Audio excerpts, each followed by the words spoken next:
नमस्कार दोस्तों, कैसे हो आप सभी। स्वागत करते हैं आप सभी केवस्त्र जी को इसमें। तो दोस्तों आज जो है कि बिहार डीएलएड के लिए जिसका भी 24 सितंबर को एग्जाम होने वाला है, उसके लिए एक क्वेश्चन पेपर लेके आए हुए हैं जो बिल्कुल ओरिजिनल क्वेश्चन पेपर की तरह है। तो इसे पूरा कंप्लीट करके जाइएगा क्योंकि यहाँ से प्रश्न आपके पेपर में आएगा। तो चलिए शुरू करते हैं। सभी एक बार सेशन को लाइक करके शेयर जरूर कीजिएगा, अपना प्यार इस वीडियो को जरूर दीजिएगा आप सभी। तो चलिए शुरू करते हैं। आज का फर्स्ट क्वेश्चन है कि किस राज्य में विधानसभा सदस्यों की संख्या सबसे अधिक है। अगर इन सेट में किसी भी क्वेश्चन का आंसर पता हो तो अपना आंसर आप नीचे कमेंट बॉक्स में बताते चलिएगा। Right answer option number A हो जाएगा उत्तर प्रदेश यानी कि यूपी में। यहां पर कितना विधानसभा सीट है, 403 है। अगर लोकसभा सीट की बात किया जाए कि उत्तर प्रदेश में लोकसभा सीट कितना है, तो याद रखिएगा 80 लोकसभा सीट है। और भारतीय संविधान का जो अनुच्छेद की बात किया जाए ना, तो याद रखिएगा आप सभी अनुच्छेद 170 जो है, 170 जो है ये राज्य में विधानसभा गठन करने की बात करता है। तो विधानसभा का राज्यों में गठन किस अनुच्छेद के तहत, अनुच्छेद 170 के तहत। यहां पर बिहार की बात आया हुआ है। अगर बिहार में विधानसभा सीट की बात किया जाए तो 243 बिहार में है, राजस्थान में 200 है, याद रखिएगा आप सभी, और मध्य प्रदेश में 230 आपको याद रखना है। और यही साइड में एक झारखंड याद रखिएगा 81 है, याद रहेगा आप सभी को। अगला है निम्नलिखित में से किस अर्थशास्त्री को अर्थशास्त्र का जनक कहा जाता है। Right answer option number D हो जाएगा एडम स्मिथ, याद रखिएगा अर्थशास्त्र का जनक या पिता कहा जाता है। बात समझ गए आप सभी। अगला क्वेश्चन देखिए, किसी देश का आर्थिक विकास निर्भर करता है। तो देखिए किसी भी देश का आर्थिक विकास जो निर्भर करता है प्राकृतिक संसाधन, पूंजी निर्माण, बाजार आकार, ये सभी पर करता है। देखिए प्राकृतिक संसाधन की अगर बात किया जाए तो इसमें कच्चे माल और ऊर्जा स्रोत उपलब्ध होते हैं। पूंजी निर्माण की बात किया जाए तो कारखाना हो गया, मशीनरीकरण यहाँ पर निवेश किया जाता है तो इससे उत्पादन की क्षमता बढ़ता है। अगर बाजार के आकार की बात किया जाए तो बड़ा बाजार जो कि ज़्यादा मांग पैदा करता है। तो ये सभी आपका बिल्कुल सही आंसर होगा। अगला है भारत के विभिन्न राजनीतिक दलों को राष्ट्रीय या क्षेत्रीय दल का दर्जा किसके द्वारा दिया जाता है, ये किसको अधिकार है। तो ये अधिकार या दर्जा जो देता है वो चुनाव आयोग का ही कार्य होता है, याद रखिएगा। जैसे कि कह सकते हैं जो वोटर लिस्ट जारी करता है वो चुनाव आयोग ही करता है। तो किसी भी राजनीतिक दल को राष्ट्रीय या क्षेत्रीय दल का दर्जा जो दिया जाता है वो आपका चुनाव आयोग के ही द्वारा दिया जाता है। अच्छा, राष्ट्रीय दल का दर्जा कब मिलता है पता है आप सभी को। सबको तो राष्ट्रीय दल का दर्जा नहीं मिलेगा, नहीं मिलता है। कम से कम 4 राज्यों में, कितने राज्यों में, 4 राज्यों में 6% वोटिंग होना चाहिए, याद रखिएगा। 4 राज्यों में 6% वोटिंग प्लस में लोकसभा में उसको 4 सीट मिलना चाहिए। कितना, लोकसभा में 4 सीट मिलना चाहिए, तब जो कि उसको राष्ट्रीय दल का दर्जा मिलेगा। जैसे कि बीजेपी है, उसके बाद आईएनसी है यानी कि कांग्रेस हो गया, आप है, ये सभी क्या है आपका राष्ट्रीय दल है, कोचिंग बंदरगाह स्थित हैं। राइट आंसर होगा मालाबार तट पर, option number C right answer हो जाएगा। भारत का एक प्रमुख प्राकृतिक बंदरगाह है आपका कोची बंदरगाह, और ये कहां पर स्थित है, केरल राज्य में स्थित है, याद रखिएगा आप सभी, केरल में मालाबार तट पर स्थित है। अगर कोंकण तट की बात किया जाए तो कोंकण तट जो है महाराष्ट्र, गोवा, कर्नाटक का तटवर्ती क्षेत्र को हम सिर्फ कोंकण तट कहते हैं। उत्तरी सरकार जो है ये आपका हो जाएगा आंध्र प्रदेश का जो ऊपरी भाग है, यानी कि अगर भारत का मैप बनाइएगा तो यहाँ पर देखिएगा, यहाँ पर आंध्र प्रदेश है ये वाला क्षेत्र का। तो इसका ऊपरी भाग जो है उड़ीसा वाला क्षेत्र को हम सभी उत्तरी सरकार के नाम से जानते हैं। कोरोमंडल तट की बात किया जाए तो तमिलनाडु और आंध्र प्रदेश का पूर्वी भाग, जो अभी हम मैप बताएं, जो यहाँ तमिलनाडु है यहाँ पर आंध्र प्रदेश है, तो इसी वाला भाग को हम क्या कहते हैं, कोरोमंडल तट कहते हैं। अगला है मिलीबग किस फसल से संबंधित है। तो मिलीबग जो है ये आपका सरसों से संबंधित है, याद रखिएगा आप सभी, ऑप्शन में ए राइट आंसर होगा। ये जो है आपका मिलीबग जो है ये आपका एक कीट होता है, क्या होता है, कीट होता है। और इस ये करता क्या है, तो याद रखिएगा जो सरसों होता है या अन्य तेलीय पदार्थ जो होता है, याद रखिएगा वो फसलों को क्या करता है, प्रभावित करता है ये। अगला है राज्यपाल का वेतन और भत्ता किस कोष से आता है। तो यहाँ पर समझने वाला सवाल है। यहाँ पर राज्यपाल की वेतन की बात किया गया है। तो राज्यपाल किसी भी राज्य में कार्य करता है, और आपको पता है कि राज्यपाल एक या एक से अधिक राज्यों का राज्यपाल हो सकता है। तो वहां पर उस केस में क्या होता है कि जब तक राज्यपाल है उसको राज्य की संचित निधि से वेतन मिलेगा, और राज्यपाल वो खत्म हो जाता है जब उसको भत्ता मिलने लगता है तो वो आपका भारत की संचित निधि से मिलता है। ये चीज ध्यान दीजिएगा आप सभी कि ना कि राज्य की संचित निधि से मिलेगा, क्योंकि उस समय वो कोई कार्य नहीं करेगा। तो कहां से मिलेगा, भारत की संचित निधि से। अगर वही प्रधानमंत्री हो गया, राष्ट्रपति हो गया, तो उसको भारत की संचित निधि से दिया जाता है। बात समझ गए। सामाजिक सुरक्षा एवं सामाजिक बीमा विषय है। तो सामाजिक सुरक्षा और सामाजिक बीमा विषय जो हो जाएगा ये समवर्ती सूची का हो जाएगा। देखिए समवर्ती सूची में केंद्र और राज्य दोनों कानून बनाता है, याद रखिएगा आप सभी। सामाजिक सुरक्षा एवं साझेदारी जो है ये आपका समवर्ती सूची का ही हिस्सा है। जैसे राज्य सूची की बात किया जाए तो राज्य सूची में क्या आ जाता है, जैसे कि पुलिस जो है ये राज्य सूची का विषय है।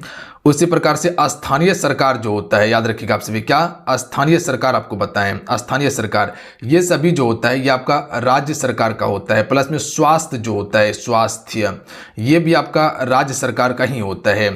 अगर वही संघीय सूची की बात किया जाए, केंद्र सरकार की बात किया जाए तो रक्षा में जितने भी सेना है, थल सेना, वायुसेना, जल सेना, इसके अलावा विदेश नीति हो जाएगा, करेंसी हो जाएगा, इसके अलावा स्टॉक मार्केट हो जाएगा, बैंकिंग हो जाएगा, ये रेलवे हो जाएगा, ये सभी आपका संघ सूची का विषय है। बात समझ गए। अच्छा, अपशिष्ट सूची में क्या आता है, तो याद रखिएगा अपशिष्ट सूची में जो ना संघ सूची, ना समवर्ती सूची, ना राज्य सूची में आता है उसको अपशिष्ट सूची में रखा जाता है और उस पर कानून संसद बनाता है, याद रखिएगा आप सभी। बात समझ गए। अगला है राज्यों में मनी बिल प्रस्तुत किया जा सकता है। क्वेश्चन है कि राज्य में मनी बिल प्रस्तुत किया जा सकता है, तो राइट आंसर हो जाएगा ऑप्शन में सी, केवल विधानसभा में प्रस्तुत किया जा सकता है, याद रखिएगा आप सभी। कहाँ पे, केवल विधानसभा में ही किया जा सकता है। अगर यहाँ पर बात किया जाए कि मनी बिल क्या होता है, पता है आप सभी को, मनी बिल केवल राजस्व, टैक्स या खर्च आदि से ही जुड़े विषय होते हैं मनी बिल। बात समझे आप सभी। और केंद्र में मनी बिल केवल लोकसभा में पेश होता है। अगर केंद्र में बात किया जाए तो ये लोकसभा में पेश होगा। कहाँ पे होगा, लोकसभा में पेश होगा। और राज्य में बात किया जाए तो केवल विधानसभा में ही पेश होगा। बात समझ गए। अगला है समानता प्रधानमंत्री होते हैं, तो समानता प्रधानमंत्री जो होते हैं लोकसभा के बहुमत दल के नेता होते हैं। ऑप्शन में सी राइट आंसर होगा। अगला है रॉलेट एक्ट अधिनियम कब पारित किया गया था, ये सभी क्वेश्चन कई बार पूछा गया है।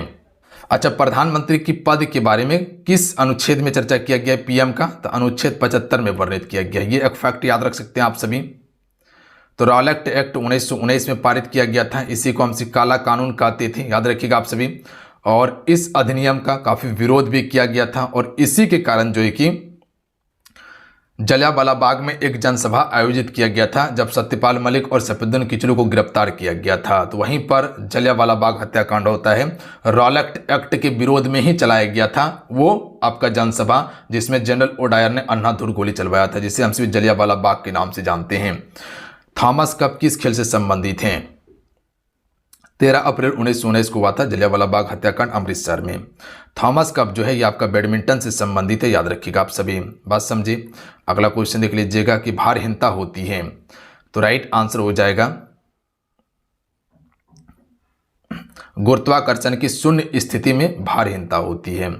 अगला क्वेश्चन देख लीजिएगा, कर लगाने की वह कौन सी विधि है जिसमें कर की राशि बढ़ने पर कर की दर में वृद्धि होती है। क्वेश्चन नंबर 14 का सवाल को आपसे समझिएगा, कर लगाने की वह कौन सी विधि है जिससे कर की राशि बढ़ने पर कर की दर में वृद्धि होती है, तो इसका राइट आंसर होगा प्रगतिशील कर हो जाएगा। ध्यान दीजिएगा। देखिए प्रगतिशील कर क्या होता है पता है आप सभी को, जैसे कि आप सभी कह सकते हैं कि इनकम टैक्स, यानी कि जैसे जैसे आपका इनकम बढ़ता है ना तो उस पर टैक्स लगाया जाता है, वही आपका प्रगतिशील टैक्स होता है। बात समझे आप सभी। और प्रगतिशील कर क्या होता है पता है आप सभी को, कि जैसे जैसे आपका आय बढ़ेगा उसी प्रकार से टैक्स बढ़ते चल जाता है, इसमें प्रगति होते रहता है। अगला है क्षुद्र ग्रह किनकी कक्षाओं के बीच होते हैं, तो क्षुद्र ग्रह जो है मंगल और बृहस्पति की कक्षाओं के बीच में स्थित है, याद रखिएगा आप सभी। मंगल और बृहस्पति के बीच में, मंगल को हम सभी लाल ग्रह कहते हैं, बृहस्पति जो है ये आपका सौर मंडल का सबसे बड़ा ग्रह होता है।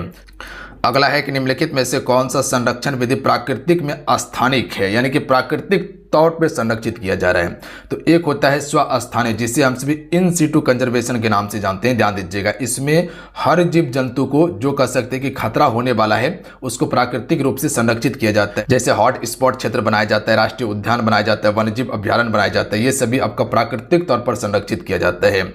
और उसके बाद होता है एक आपका एक्स सीटू कंजर्वेशन, इसमें क्या किया जाता है, यानी कि बाह्य स्थाने, इसमें बाहर रखकर जीव जंतु को संरक्षित किया जाता है, जैसे कि चिड़ियाघर हो गया, जैव मंडल निचय हो गया, ये सभी क्या है आपका बाह्य स्थाने है जो कि बाहर में रख के संरक्षित किया जाता है। तो इसका राइट आंसर ऑप्शन में ए होगा, हॉट स्पॉट।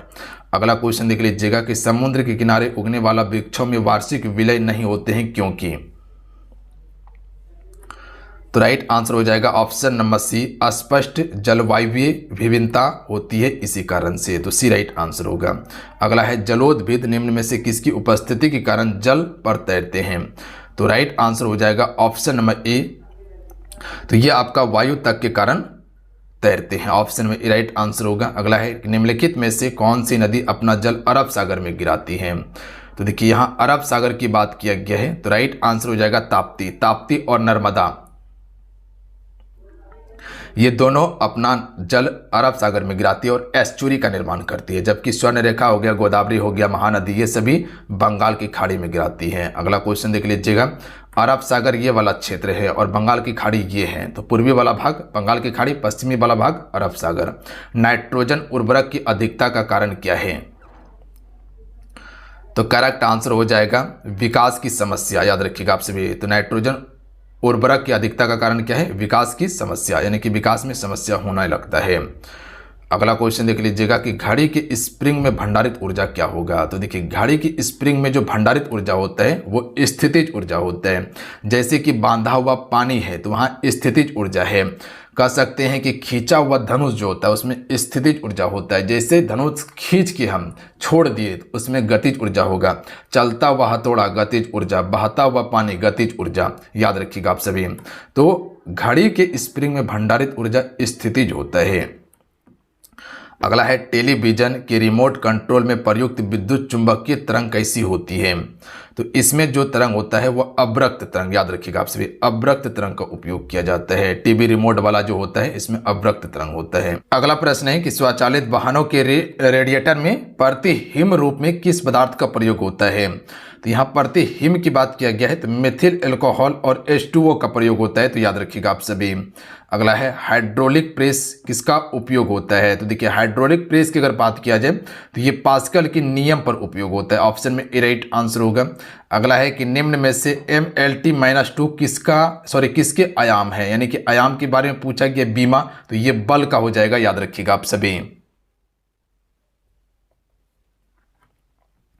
अगला प्रश्न देख लीजिएगा कि क्या घटित होने पर सहज परिवर्तन होता है, तो देखिए क्या घटित होने पर सहज परिवर्तन होगा, ये मुक्त ऊर्जा में कमी के कारण जो है कि सहज परिवर्तन होता है, तो ऑप्शन नंबर क्या हो जाएगा, बी राइट आंसर होगा।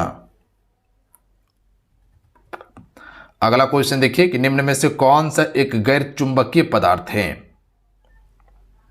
तांबा जो है ये गैर चुंबकीय पदार्थ है, जबकि लोहा, निकेल, कोबाल्ट ये सभी चुंबकीय पदार्थ है। अगला है कि जब कोई दौड़ती हुई कार अचानक रुक जाती है तो यात्री जो है आगे की ओर झुक जाते हैं, ऐसा क्यों होते हैं, तो ये गति जड़त्व के कारण होते हैं, याद रखिएगा। जैसे कि अचानक अगर गाड़ी रुका तो आगे की ओर झुक जाइएगा, अगर भाई अचानक अगर गाड़ी चल गया तो आप पीछे की ओर झुक जाते हैं, ध्यान दीजिएगा आप सभी। तो ये गति जड़त्व के कारण ऐसा हमको लगता है, ध्यान दीजिएगा आप सभी। अगला क्वेश्चन देख लीजिएगा, क्वेश्चन है कि K4 NiCN4 में निकेल की ऑक्सीकरण संख्या क्या है,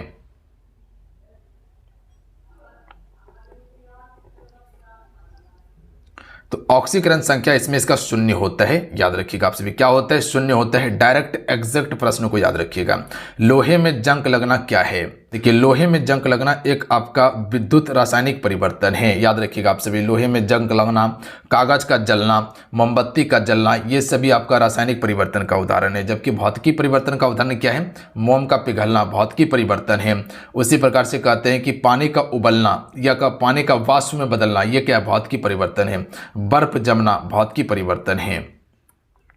अगला है कि रेडियोधर्मी तत्व किसका उत्सर्जन करते हैं। सिंपल भाषा में समझिए कि रासायनिक परिवर्तन वो होता है जिसको एक बार उपयोग कर लें तो दोहरा को उसको उस रूप में नहीं बना सकते। जैसे कागज को जला दिए हैं तो कागज को हम जला के फिर से उसको नहीं बना सकते हैं। जैसे अगर कोई कागज था उसको हम जला दिए, ठीक है, तो उसको पुनः कागज हम नहीं बना सकते हैं। जबकि भौतिकी परिवर्तन में क्या होता है कि अगर पानी है उसको बर्फ जमा दिए हैं तो फिर से उसको पिघला के हम पानी बना सकते हैं। बात समझिए, अगर मोम को हम पिघलाए हुए हैं तो फिर से उसको मोम का आकार दे सकते हैं। बात समझ गए, तो वो भौतिकी परिवर्तन होता है। तो रेडियो धार्मिक तत्व की बात किया जाए तो ये कौन उत्सर्जित करता है, तो आपका अल्फा, बीटा, गामा ये तीनों उत्सर्जित करता है, तो option number D right answer. अगला है कि क्रूड ऑयल को कभी कभी मधुर क्यों कहा जाता है, तो देखिए क्रूड ऑयल को कभी कभी मधुर जो कहा जाता है, इसका कारण है कि ये सल्फर का अंश कम होने से कुछ मधुर होता है। सल्फर का अंश जो कम होता है इसी कारण से क्रूड ऑयल कभी कभी मधुर होता है। अगला है सिलिकॉन क्या है? राइट आंसर होगा सिलिकॉन एक अर्धचालक पदार्थ होता है, याद रखेंगे आप सभी। अगला प्रश्न है कि आणविक कक्षा का अभिन्यास किस नियंत्रण से होता है? तो देखिए आणविक कक्षा का अभिन्यास जो नियंत्रित होता है चुंबकीय क्वांटम संख्या से, तो ऑप्शन में बी करेक्ट आंसर होगा। अगला प्रश्न देखिएगा कि मिथाइलेट स्प्रिड एक मिश्रण है। राइट आंसर ऑप्शन में भी हो जाएगा मिथाइल एल्कोहल और इथाइल एल्कोहल का मिश्रण होता है, तो बी करेक्ट आंसर होगा। आइए अगला प्रश्न देखिएगा आप सभी कि पशुओं में हीमोग्लोबिन के सदृश पर पौधे में कौन सा अणु होता है? आंसर ऑप्शन में से हो जाएगा क्लोरोफिल होता है, याद रखिएगा आप सभी। क्या होता है? क्लोरोफिल होता है। अगला क्वेश्चन है कि शीघ्र संवेदी पदार्थों की झिल्लियों में क्या होता है? राइट आंसर ऑप्शन में दीजिएगा उच्च अनुपात में असंतृप्त वसा अम्ल होता है शीत संवेदी पदार्थों की झिल्लियों में, तो डी राइट आंसर होगा। अगला है कि करक्यूमिक जो है ये किससे पृथक किया जाता है?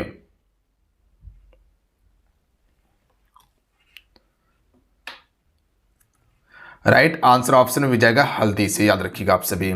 अगला है कि जिस प्रक्रिया के माध्यम से अतिरिक्त प्रकाश ऊर्जा प्रकाश संश्लेषण में छितर जाती है उस प्रक्रिया को हम सभी क्या कहते हैं? थोड़ा सा ध्यान दीजिएगा।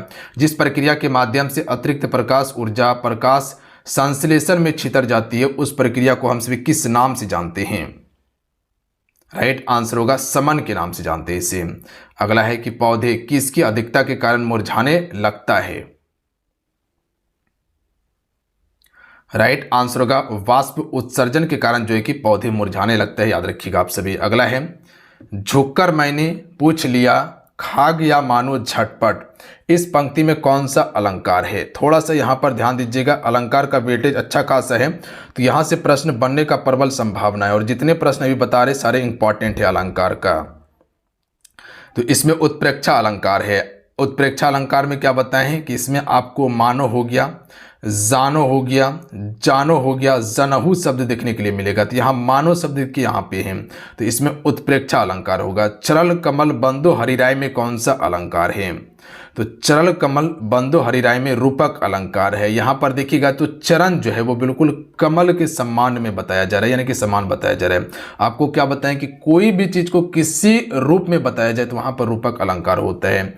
जिस छंद के प्रत्येक चरण में 2 तगन, 2 जगन और 2 गुरु वर्ण होते हैं उसे हम सभी क्या कहते हैं? हरिगीतिका के नाम से जानते हैं, याद रखिएगा आप सभी। क्या कहते हैं?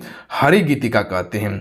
वर्ण और मात्रा में क्या अंतर होता है? तो इसका right answer option number C हो जाएगा, ए और बी दोनों होगा। तो वर्ण और मात्रा में क्या अंतर है? तो आपका वर्ण स्वर अक्षर और मात्रा स्वर का है और वर्ण स्वर का और मात्रा भी स्वर का है, तो दोनों इसका राइट आंसर होगा। बस यह अंतर है, ज्यादा कुछ अंतर नहीं है। अगला प्रश्न देखिएगा आप सभी, एक काव्य गुण दिया हुआ है कि जाकी रही भावना जैसी प्रभु मूरत देखी तीन तैसी, इस पंक्ति में कौन सा काव्य गुण है? तो इसमें प्रसाद काव्य गुण है, ऑप्शन में ए राइट आंसर होगा। अगला है कि इनमें से कौन सा वाक्य अशुद्ध है? इसका राइट आंसर ऑप्शन में भी हो जाएगा कि एक काकतर बच्चों को खिलाओ, ये गलत है। एक काक बच्चों को खिलाओ यहाँ पर सही होता है, बाकी बात ये सभी सही है।